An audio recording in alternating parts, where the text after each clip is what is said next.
अमीर घुमरो साहब। Sir chairman, मैं पहले तो ये जो डिस्कशन चला है बलूचिस्तान पर, ये काफ़ी इन डेप्थ नहीं है, मैं ये कहूँगा, क्योंकि बलूचिस्तान का मसला जो है वो 1947 से है, आज से नहीं। और इसमें सभी को जो है वो पार्टी एफिलिएशन से बालातर होकर बलूचिस्तान इश्यू का जो है वो उसके काजेज़ देखने चाहिए, उसका बैकग्राउंड देखना चाहिए और उसके हल के लिए रिकमेंडेशंस देनी चाहिए। ये तीन चीज़ें हैं।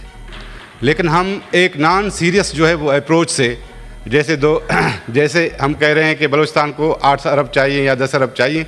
बलूचिस्तान का मसला 1947 से है। सर, मैं एक हिस्टोरिकल बैकग्राउंड पेश करूँगा, उसके बाद जो है वो काजेज़ जो है बलूचिस्तान के इशू का जो है वो आपको जो है पेश करूँगा। उसके बाद मैं रिकमेंडेशन दूंगा कि बलूचिस्तान का जो इशू है वो आईनी तौर पर कैसे हल किया जा सकता है। ये घुमरो साहब 5 मिनट में ये मैं 5 मिनट में सारा काम कर लें। मैं कोशिश करता हूं सर। पहले तो पाकिस्तान पीपल्स पार्टी जो है, जो भी टेररिज्म हुई है, उसकी टेररिज्म की एवरी फॉर्म में जो है वो उसको कंडेम करती है। किसी भी फॉर्म हो टेररिज्म, और वो मार्शल लॉ की फॉर्म है और किसी दूसरी दहशतगर्दी की फॉर्म है, और हम ही उसका ज़्यादा शिकार हुए हैं। जनरल ज़िया की दहशतगर्दी हो या जनरल मुशर्रफ की हो। जनरल ज़िया की मार्शल लॉ में सिंध मुतासर हुआ, MRD में जो है वो हमारे लोग शहीद हुए, और जनरल मुशर्रफ की जो है वो गवर्नमेंट में बलूचिस्तान मुतासर हुआ। मोहतरम अकबर बुगटी को जो है वो शहीद किया गया उस दौर में, और 2007 से जो है बलूचिस्तान उससे मुतासर है। तो मेरे ख्याल में ये जो कहा जा रहा है कि बलूचिस्तान का इशू जो है वो बिल्कुल सादा है, बिल्कुल सादा नहीं है। 1947 में जो है वो पार्टीशन हुई थी मुल्क की। उसके बाद जो है वो मुल्क को बनाना था आइन साज असेंबली ने। आइन साज असेंबली को 1954 में ख़त्म किया गया, आइन साज असेंबली को, जिसको मुल्क बनाना था। उसके बाद मुल्क पर जो है वो 1 यूनिट जो है, 2 कॉन्स्टिट्यूशन 1 यूनिट के जो है वो मुसलत किए गए 1956 के और 1962 के, जिसकी वजह से बंगाल जो है हमसे अलहदा हो गया, क्योंकि वो दोनों कॉन्स्टिट्यूशंस 3 जून प्लान के मुताबिक नहीं थे। 3 जून प्लान में 5 सूबे थे, वो 2 सूबों पर मुश्तमिल थे। बंगाल इस वजह से चला गया। ये 1973 का कॉन्स्टिट्यूशन हम सबको ले आए, बलूचों को भी ले आए। सब ने 1973 का कॉन्स्टिट्यूशन बनाया कि इस पर अमल होगा तो जो है वो बात बनेगी। जनाब चेयरमैन, आपने भी जो है वो तकीर की कि जो पाकिस्तान के कॉन्स्टिट्यूशन को मानेगा हम उससे बात करेंगे। बिल्कुल आपकी बात बजा है, लेकिन हम अपने गिरेबान में देखें कि क्या हमने जो शहीद भुट्टो ने 1973 के कॉन्स्टिट्यूशन के तहत फेडरेशन बनाई है। सर, ये पहली मरतबा फेडरेशन बनी है 1947 की 3 जून प्लान के तहत। इस मुल्क का बानी शहीद जुल्फ़िकार अली भुट्टो है। क्या हम उस आइन पर अमल कर रहे हैं?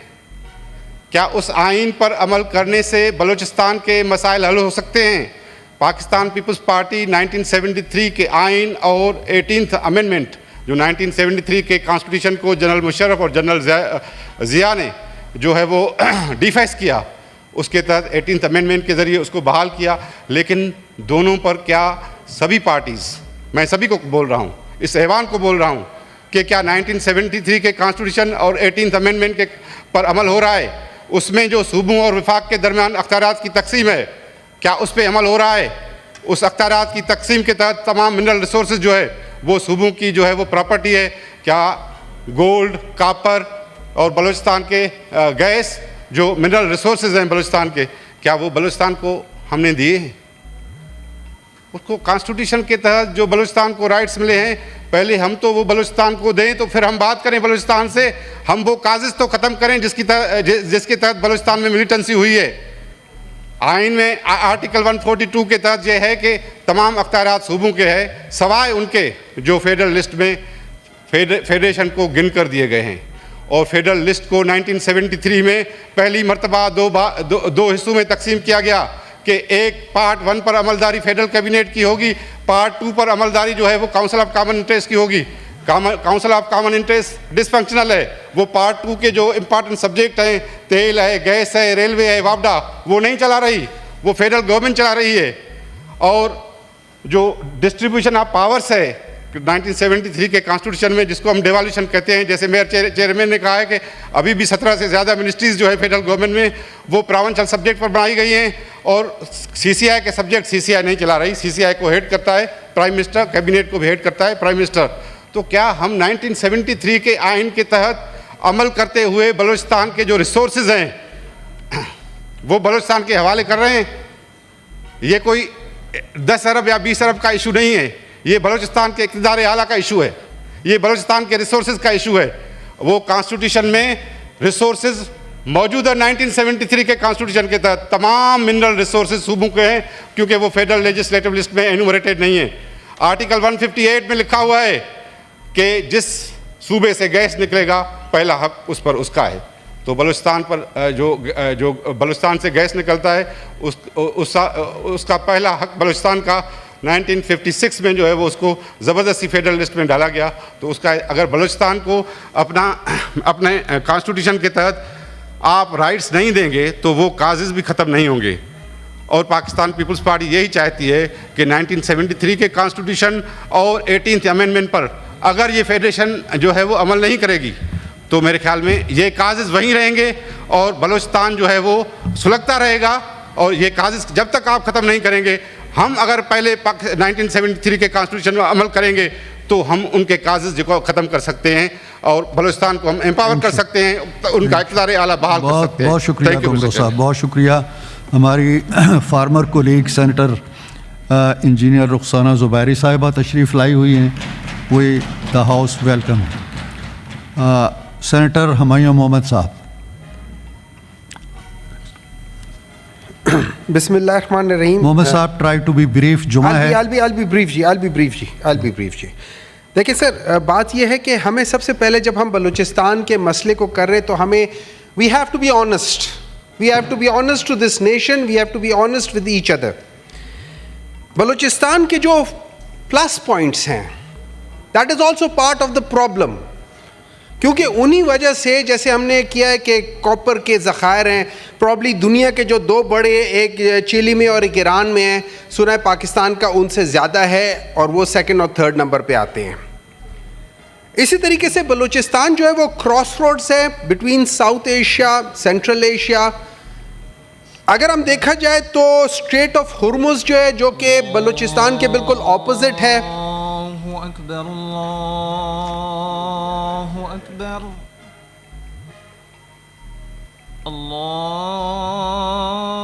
अल्लाहु अकबर,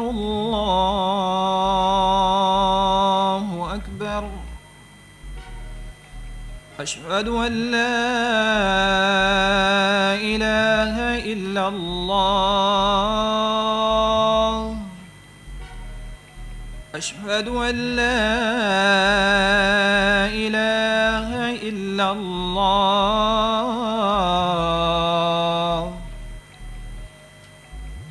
अशहदु अन्न मुहम्मदर रसूलुल्लाह,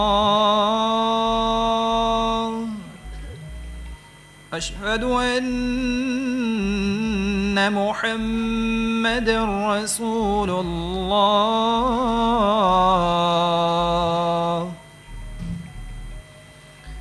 हय्य अला स्सलाह,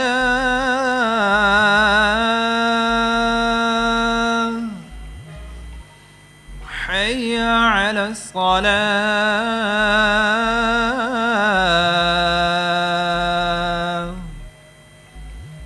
हय्य अलल फलाह,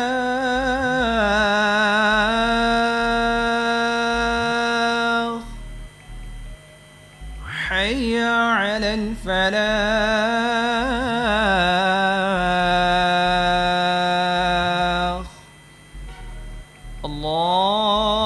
अल्लाहु अकबर, अल्लाहु अकबर, ला इलाहा इल्लल्लाह।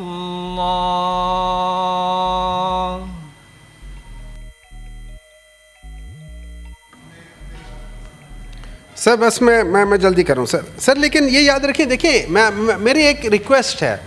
रिक्वेस्ट ये सर कि हम यहाँ पे बहुत बड़े इम्पोर्टेंट इश्यूज को डिस्कस कर रहे होते हैं, और मैं समझता हूँ कि अगर लोगों को आप बहुत ज़्यादा लिमिट करेंगे तो ना आप प्रॉपर वो जो थॉट प्रोसेस है उनको वो फ़ायदा ले सकेंगे, और ये जल्दी का काम सर, ये आई एम सॉरी, उसका कोई फ़ायदा नहीं होगा। तो या तो आप इस किस्म के डिबेट के लिए 2 या 3 दें, आधा घंटा, 5 मिनट, 2 मिनट, सर उसका फ़ायदा नहीं होता सर। ये sir we may continue it on Monday also. जी सर, तो ठीक है, फिर मुझे आप 5-7 मिनट अभी दे दें, बाकियों को मंडे को दे दें सर, मुझे आप बोल लेने दें सर। चाहे तो मंडे को ले लें। मैं अभी बोल लेता हूँ सर, मंडे को अभी आपके पास 3 से 4 मिनट है मजीद। सर अब आपने कहा ठीक है सर, ठीक है सर, मैं मंडे को बोल लूँगा सर, मैं मंडे को बोल लूँगा सर, क्योंकि सर मुझे एक 10 मिनट चाहिए होंगे सर, 10 मिनट चाहिए होंगे। Right, done sir. लेकिन sir, I hope you will honor your commitment sir. I will ensure. हाँ जी, I may not be sitting in this chair, but I will ensure inshallah. Please sir. Senator Palwasha, आपको भी देते हैं जी। Sir आपने, sir अजान हो गई है जी।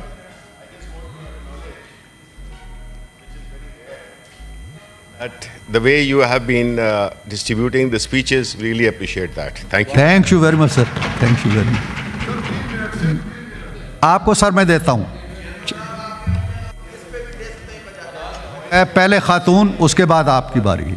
सर बहुत शुक्रिया, आपने मुझे वक्त दिया है। मैं इख्तिसार के साथ बात करूंगी ताकि बाकी कॉलीग्स को भी टाइम मिले। सर मैं सिर्फ एक बात की तरफ तवज्जो दिलाना चाह रही हूँ। सबसे पहले कि हमने तो 2007 में 8 में जब हुकूमत में पाकिस्तान पीपल्स पार्टी आई तो ज़रदारी साहब ने आगाज़ हकूक़ बलूचिस्तान का ऐलान किया था और माफ़ी मांगी थी, तारीख़ी माफ़ी मांगी थी, जिसके बाद हालात बहुत हद तक बेहतर हो गए थे। लेकिन सर अब बात दरअसल ये है कि हम सब बात तो कर रहे हैं कि जो उठाता है बंदूक उससे बात नहीं होगी, ये बात बिल्कुल ठीक है। जो पाकिस्तान के झंडे को नहीं लहराने देता स्कूलों में, जो वहाँ बलूचिस्तान में जो है कौमी तराना नहीं पढ़ने देता, वो सब इसी ब्रैकेट में। लेकिन हम एक बात कहने से थोड़ा सा हम नहीं कर रहे या हमारी इस वक्त तवज्जो में नहीं है कि ट्रिगर के पीछे हाथ किसका है। ट्रिगर के पीछे आखिर किसी का हाथ है जो इसको फाइनेंस करता है, जो इनको ट्रेन करता है। वो लोग अल जज़ीरा को इंटरव्यूज़ दे रहे हैं, वो लोग तमाम इंटरनेशनल चैनल्स पे छाए हुए हैं। आप उनकी तैयारी देखिए, आप उनकी वर्दियाँ देखिए, आप उनकी डिस्ट्रीब्यूशन ऑफ ओहदे देखिए, कौन है? क्यों हमें समझ नहीं आ रही सर? जिस तरीके से कपड़े के जो थान होता है उसके गज गज पे बनाने वाले की मोहर होती है, इसी तरह इस ऑपरेशन के कदम कदम पे अजीत दोवल की मोहर लगी हुई। क्या हुआ है बांग्लादेश में? उनको तारीखी जो है हजीमत का जो है सामना करना पड़ा है, और ये बात कोई इतनी समझ से बालातर नहीं है कि ये उन्होंने रिएक्शन किया है। ज़रूर इसमें बलोच अवाम की जो है अपनी जो मसाइल हैं 75 साल से, वो एक अलग काम है।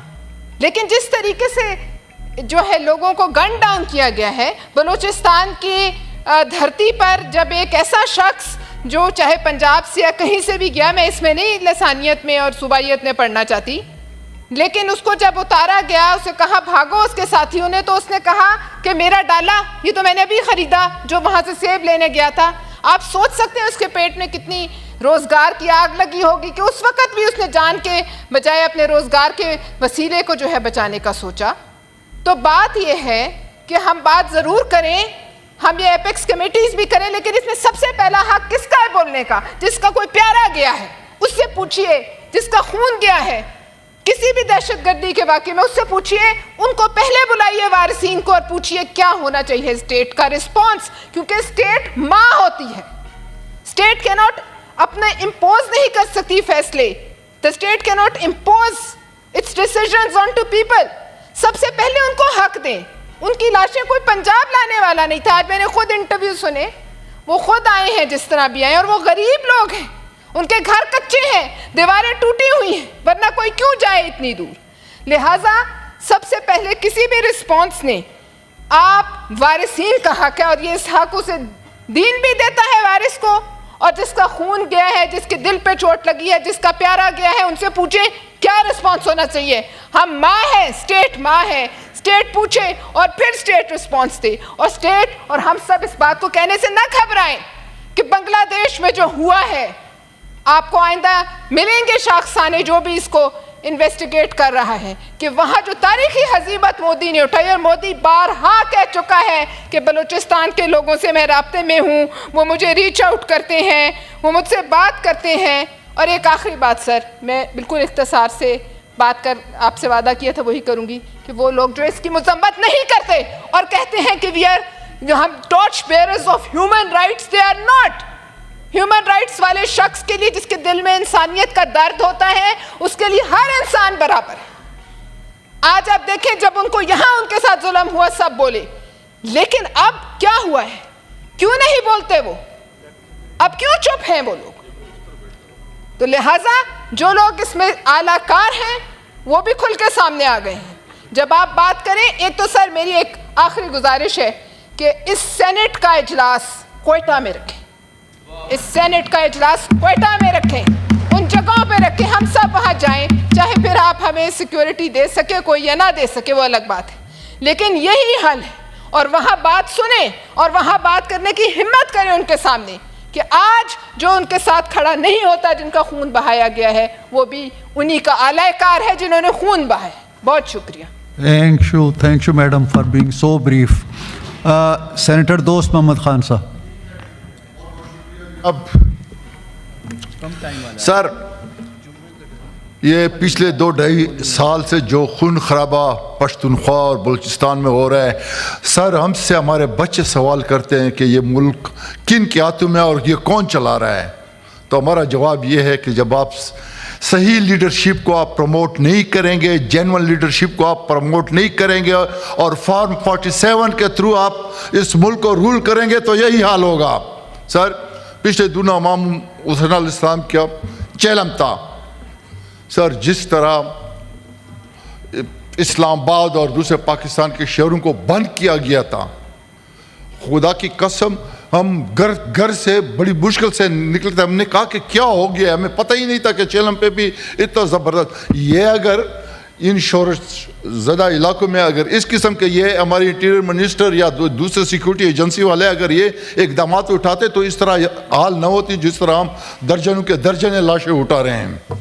सर मैं, हमारे इंटीरियर मिनिस्टर का ये हाल है कि कंटेनर के थ्रू तो इस्लामाबाद को तो बंद कर सकता है, लेकिन सर उसको क्रिकेट से भी फरासत नहीं है। कभी इंग्लैंड में होते हैं, कभी स्विट्ज़रलैंड में होते हैं, कभी आयरलैंड में होते हैं, कभी सर पिंडी के स्टेडियम में बैठे रहते हैं और क्रिकेट का वो कबाड़ कर दिया, क्रिकेट का वो कबाड़ कर दिया सर कि हम बांग्लादेश जैसे कमज़ोर टीम से भी हार गए हैं। दूसरी सर, खुदा के वास्ते हमारे, मैं चूँकि कबायली इलाके से हूँ और ये गधे पालना, माल मवेशी, ऊँट ये हमारे सर, वो हमारी तरफ कहते हैं कि गधा जब घर से गुम हो जाते हैं गधा, तो वो रात को आंखें बंद कर लेता है।